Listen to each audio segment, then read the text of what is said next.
ओम शांति। 25 नवंबर 2024 के ईश्वरीय महावाक्य। पहले सुनते हैं मुरली के मुख्य पॉइंट्स। बाबा ने कहा, आपस में एक दो से शांति से बोलो। यह शांति का गुण बहुत भारी है। अपनी चलन को देखना चाहिए, हम कहाँ तक शांत रहते हैं।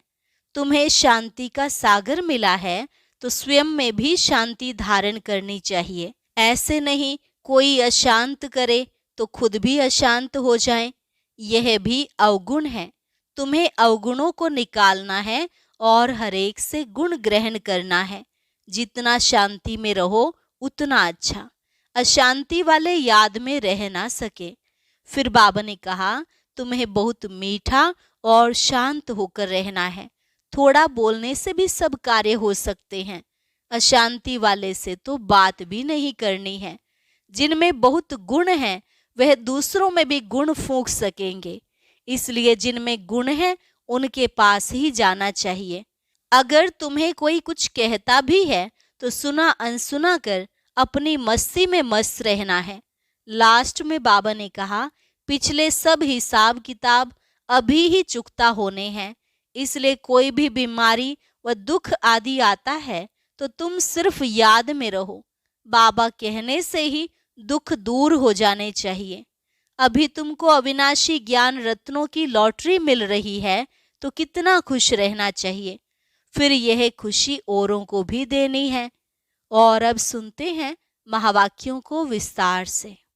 मुरली का सार। मीठे बच्चे, शांति का गुण सबसे बड़ा गुण है, इसलिए शांति से बोलो, अशांति फैलाना बंद करो। प्रश्न, संगम युग पर बाप से बच्चों को कौन सा वर्षा मिलता है? गुणवान बच्चों की निशानियां क्या होंगी? उत्तर, पहला वर्षा मिलता है ज्ञान का, दूसरा शांति का, तीसरा गुणों का। गुणवान बच्चे सदा खुशी में रहेंगे, किसी का अवगुण नहीं देखेंगे, किसकी कंप्लेंट नहीं करेंगे। जिसमें अवगुण है उनका संग भी नहीं करेंगे। कोई ने कुछ कहा तो सुना अनसुना कर अपनी मस्ती में रहेंगे। ओम शांति। रूहानी बाप बैठ रूहानी बच्चों को समझाते हैं। एक तो तुमको बाप से ज्ञान का वर्षा मिल रहा है, बाप से भी गुण उठाना है और फिर इन चित्रों से लक्ष्मी नारायण से भी गुण उठाना है। बाप को कहा जाता है शांति का सागर, तो शांति भी धारण करनी चाहिए। शांति के लिए ही बाप समझाते हैं, एक दो से शांति से बोलो। यह गुण उठाया जाता है। ज्ञान का गुण उठा ही रहे हो, यह नॉलेज पढ़नी है। यह नॉलेज सिर्फ यह विचित्र बाप ही पढ़ाते हैं। विचित्र आत्माएं बच्चे पढ़ते हैं। यह है यहाँ की नई खूबी, जिसको और कोई जानते नहीं है। श्री कृष्ण जैसे दैवी गुण भी धारण करने हैं। बाप ने समझाया है, मैं शांति का सागर हूँ, तो शांति यहाँ स्थापन करनी है, अशांति खत्म होनी है। अपनी चलन को देखना चाहिए, कहाँ तक हम शांत रहते हैं। बहुत पुरुष लोग होते हैं जो शांति पसंद करते हैं, समझते हैं कि शांत रहना अच्छा है।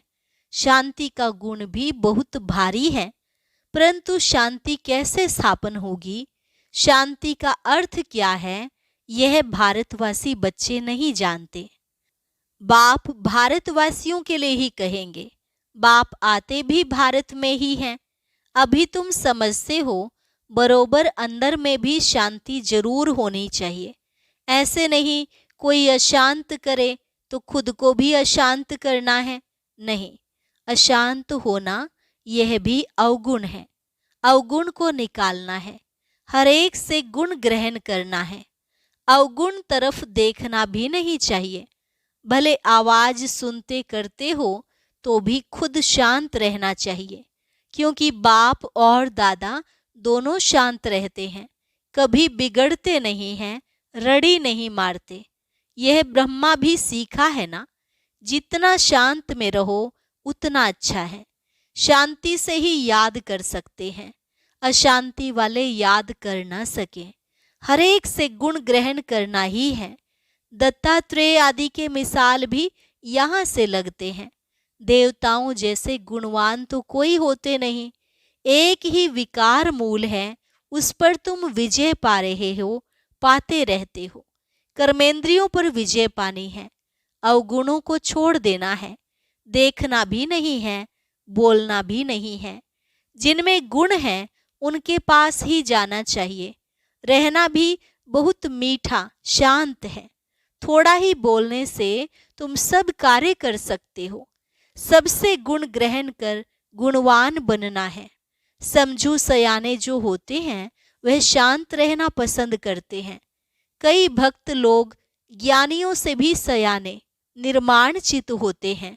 बाबा तो अनुभवी है ना।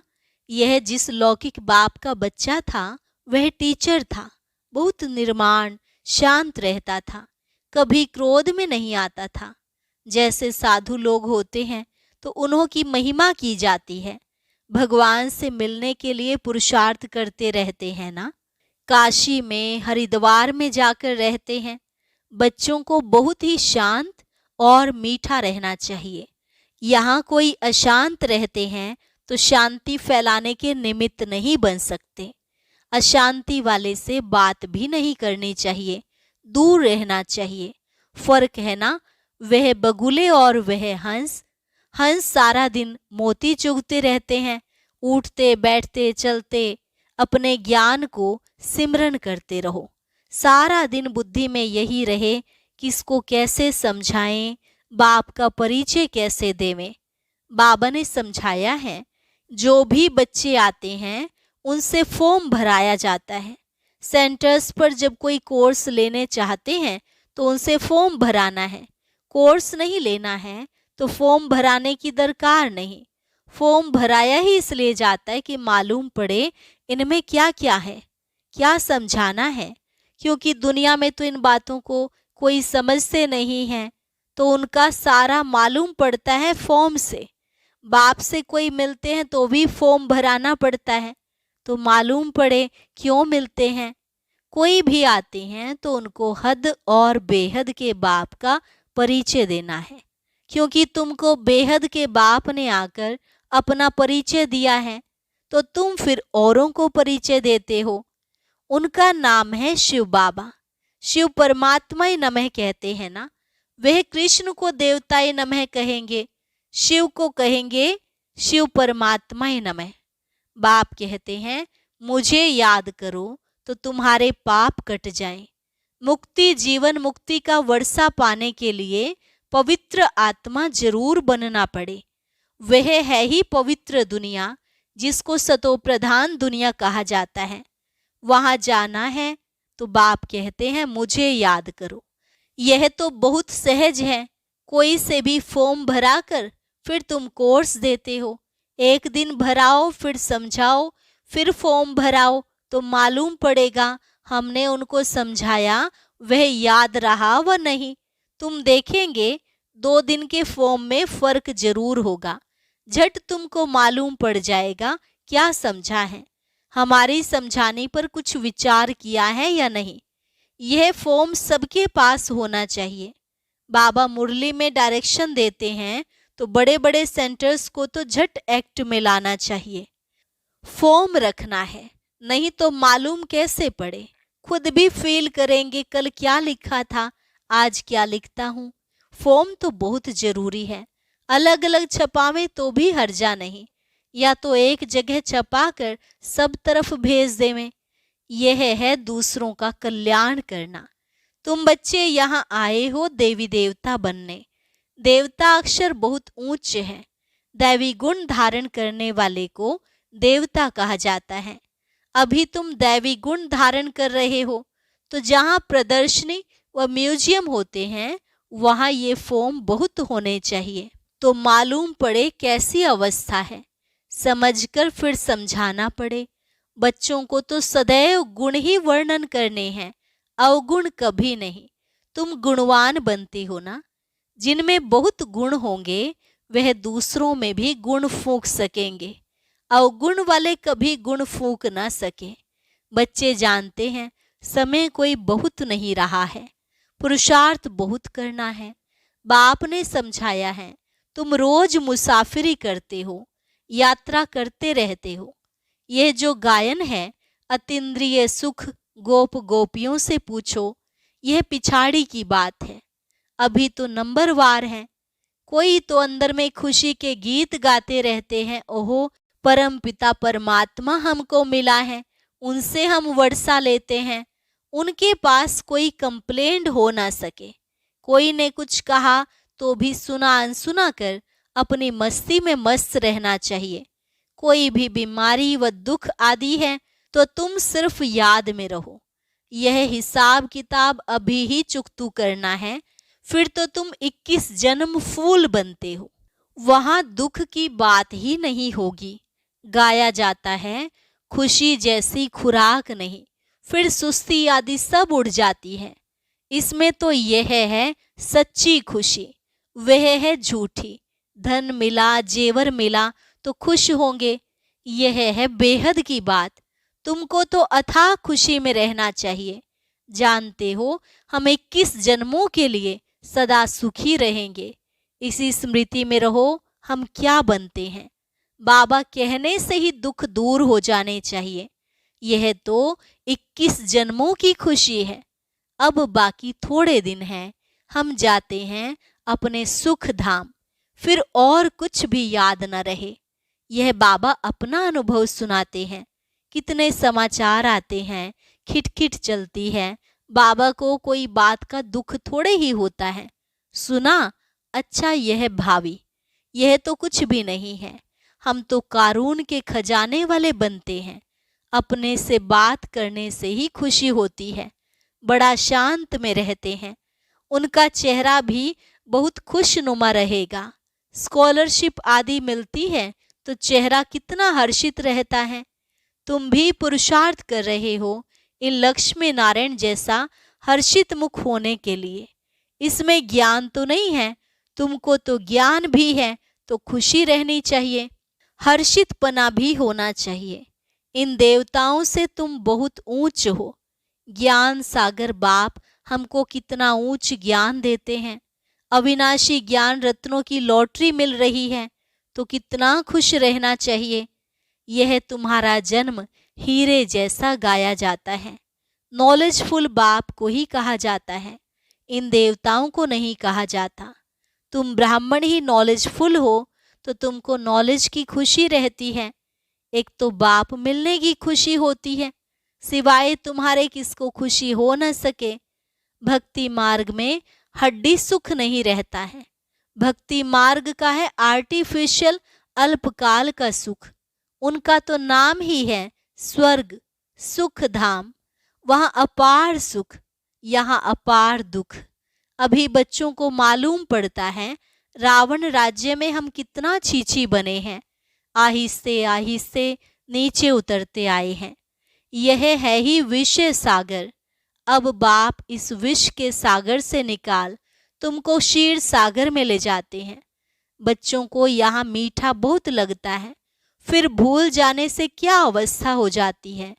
बाप कितना खुशी का पारा चढ़ाते हैं। इस ज्ञान अमृत का ही गायन है। ज्ञान अमृत का गिलास पीते रहना है। यहाँ तुमको बहुत अच्छा नशा चढ़ता है, फिर बाहर जाने से वह नशा कम हो जाता है। बाबा खुद फील करते हैं। यहाँ बच्चों को अच्छी फीलिंग आती है।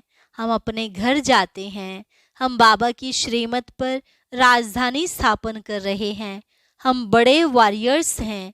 ये सब बुद्धि में नॉलेज है जिससे तुम इतना पद पाते हो।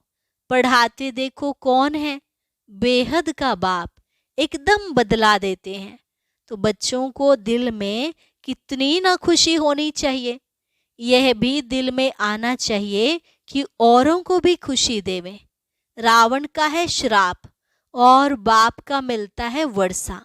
रावण के श्राप से तुम कितने दुखी अशांत बने हो।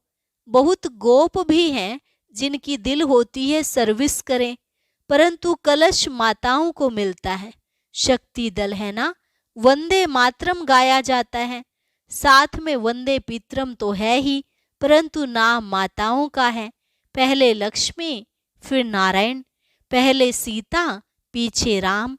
यहाँ पहले मेल का नाम फिर स्त्री का लिखते हैं, यह भी खेल है।